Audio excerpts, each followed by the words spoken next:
Hello, friends. Let us say that you are wanting to finish this achingly beautiful piece of black walnut. But oh no, you are out of painter's points. These little pyramids here.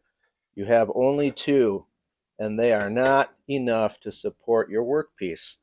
Whatever shall you do? I know.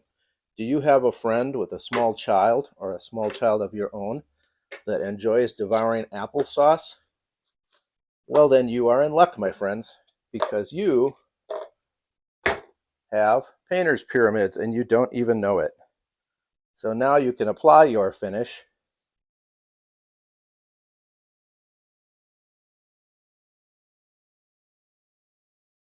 and comfortably work on the edges if necessary without gluing this to your surface by applying your finish.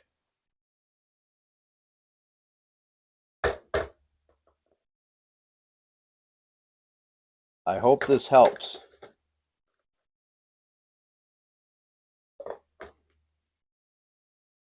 Thanks for watching.